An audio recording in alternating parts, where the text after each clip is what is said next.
Votre entreprise demande toute votre énergie et parfois vous avez le sentiment que la frontière entre votre vie d'entrepreneur ou de dirigeant et votre vie de famille a tout simplement disparu.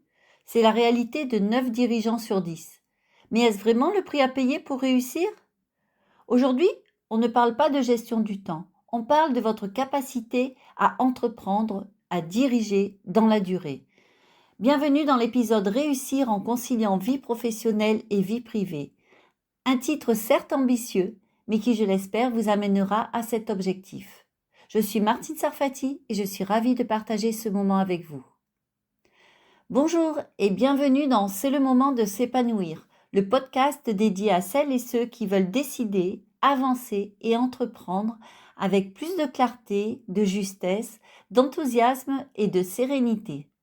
Ici, nous prenons le temps de regarder autrement ce qui fait vraiment la différence pour s'épanouir durablement. Chaque épisode vous offre des prises de conscience, des micro-déclencheurs et des outils concrets. Avec douceur, mais avec impact. Avec bienveillance, mais avec intention. Et si en écoutant cet épisode, vous ressentez le besoin de faire le point sur votre alignement activité-épanouissement, j'offre un entretien de 20 minutes à l'issue duquel vous repartirez avec des clés personnalisées. À présent, je vous propose de prendre 3 respirations qui vont vous permettre de vous relaxer et de vous ancrer dans le moment présent, le fameux Kairos. Je respire en même temps que vous.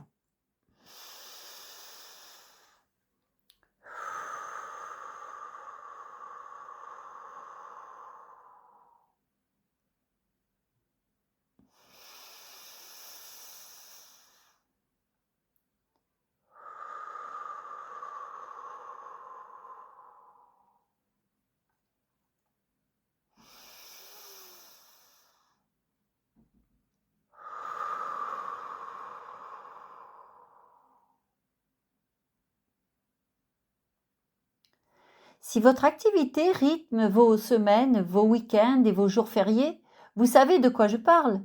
Cette impression que le travail ne s'arrête jamais vraiment. Pour beaucoup d'entrepreneurs, le commerce, la restauration ou la direction de société ne sont pas des métiers, ce sont des engagements totaux.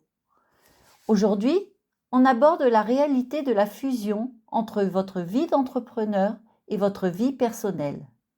Ce n'est pas un sentiment isolé. Les études le confirment. 9 dirigeants sur 10 reconnaissent que jongler entre vie professionnelle et vie personnelle est un défi quotidien. Pour près de 36% d'entre nous, cette tension est permanente. On cherche à compartimenter, mais 71% des chefs d'entreprise ne remettent pas en question leur pilotage, même lors d'événements familiaux majeurs. On reste dans l'action, coûte que coûte, au risque de s'épuiser. Alors pourquoi est-ce un sujet critique? Parce que pour 90% des dirigeants, cette conciliation est un enjeu majeur du management. Elle impacte directement la motivation, le recrutement et la qualité de vos décisions. Si votre vie personnelle est en déséquilibre, c'est votre capacité à diriger qui s'érode.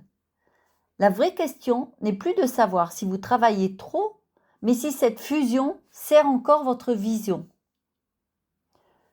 Pour passer de la fusion subie à l'équilibre choisi, voici 5 clés qui, j'espère, transformeront votre quotidien.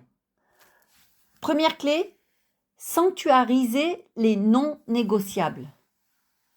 C'est-à-dire identifier 2 plages horaires par semaine consacrées à votre famille ou à votre couple.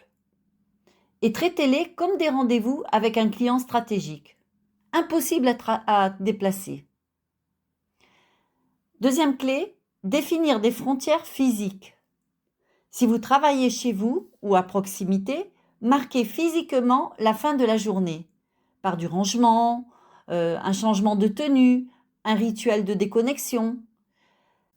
Cela permet de signifier à votre cerveau que le mode entrepreneur ou dirigeant est sur pause. Troisième clé, déléguer la prise de décision. Testez la solidité de votre organisation en déléguant une décision importante cette semaine. Si vous ne pouvez pas le faire, votre structure vous possède plus que vous ne la possédez. Quatrième clé, réalignez les valeurs. Posez-vous la question. Si ma vie personnelle s'effondre, mon entreprise peut-elle encore réussir? Si la réponse est non, alors votre famille est votre premier actif stratégique. Je vous laisse méditer. Cinquième clé, pratiquez l'ancrage régulier. Prenez 15 minutes chaque fin de semaine pour faire le bilan de votre énergie, pas seulement de votre chiffre d'affaires. Il s'agit de votre indicateur de performance le plus fiable. Avant de passer à la conclusion, je voudrais rapidement évoquer le cas d'un dirigeant que j'ai reçu dans l'émission Au rythme des entrepreneurs, qui a su, lui, concilier vie personnelle et vie professionnelle, non seulement pour lui, mais aussi pour son personnel, ou plus exactement pour ses collaborateurs. Et tout simplement, il a décidé de fermer ses centres du vendredi midi au lundi matin. Cela veut dire que chacun, lui, mais aussi ses collaborateurs, bénéficient d'un week-end qui commence le vendredi midi et ils reprennent le lundi matin. Et je peux vous assurer que tout le monde est vraiment heureux et il règne une ambiance dans ces centres, ce sont des centres auto qui est extraordinaire. Il se reconnaîtra certainement en écoutant ce podcast. N'oubliez pas d'avoir toujours en tête que le bien-être n'est pas l'opposé de la performance, c'est son carburant. Si vous sentez que cette fusion vous coûte plus qu'elle ne vous rapporte, restez avec moi durant cette semaine. Demain, vendredi, je partagerai mon propre cheminement, comment j'ai réussi à stabiliser mon activité tout en préservant mes engagements personnels, familiaux, malgré les difficultés. Et nous approfondirons tout cela mardi soir lors de l'atelier du Kairos, le moment juste pour vous, où nous passerons à la concrétisation de ces conseils. C'est un atelier, je vous le rappelle, qui est entièrement gratuit, qui est en live et qui se réalise en visio. Et mercredi soir, dans l'émission Au rythme des entrepreneurs, à 18h sur FLP Radio, que vous trouvez sur Internet, une radio musicale sur Internet, je recevrai une personne qui nous expliquera comment elle a concilié vie perso et vie pro malgré son activité de restaurateur. D'ici là, restez concentrés sur l'essentiel. J'espère que cet épisode vous a parlé et vous a amené à réfléchir pour une vie meilleure.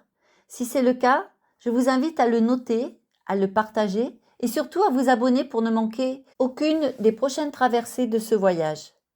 Prenez soin de ceux qui cherchent à émerger en vous. C'est souvent là que commencent les plus belles transformations. Parce qu'il y a toujours un moment où tout peut changer. Et ce moment peut être maintenant. C'est en effet peut-être pour vous simplement le moment de s'épanouir.